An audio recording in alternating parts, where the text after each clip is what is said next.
पाकिस्तान के लाहौर शहर में अली नाम का एक लड़का रहता था।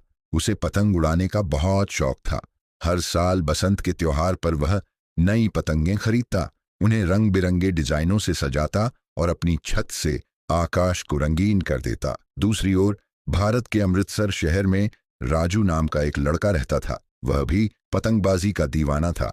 उसकी छत से भी हर साल आसमान में रंगों की बहार छा जाती थी। दोनों शहर एक दूसरे के बहुत पास थे, लेकिन उनके बीच एक दीवार थी। सालों पुरानी दुश्मनी, जंगों की कड़वी यादें और आपसी अविश्वास। एक दिन तेज हवा में दोनों लड़के अपनी अपनी छतों से पतंगें उड़ा रहे थे।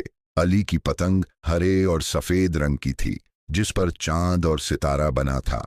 राजू की पतंग केसरिया, सफेद और हरे रंग की थी, जिसके बीच में अशोक चक्र चमक रहा था। अचानक एक तेज झोंका आया और दोनों पतंगें एक दूसरे से टकरा गईं। डोरियां उलझ गईं और कुछ ही देर में दोनों पतंगें टूटकर जमीन पर गिर पड़ीं। अली नीचे दौड़ा, राजू भी, और हैरानी की बात यह थी कि दोनों एक ही सुनसान मैदान में पहुंच गए।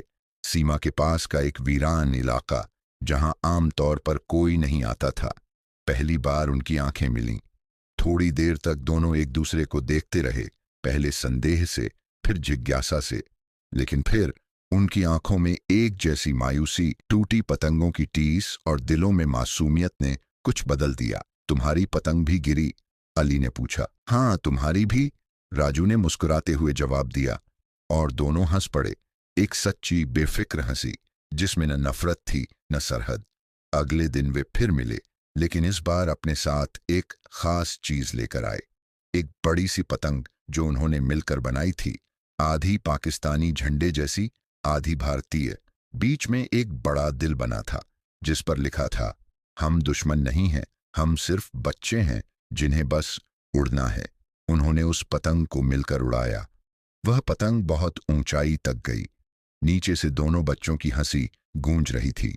ऊपर आसमान में केवल एक पतंग नहीं थी, बल्कि एक संदेश उड़ रहा था, दोस्ती का, शांति का और एक नई उम्मीद का।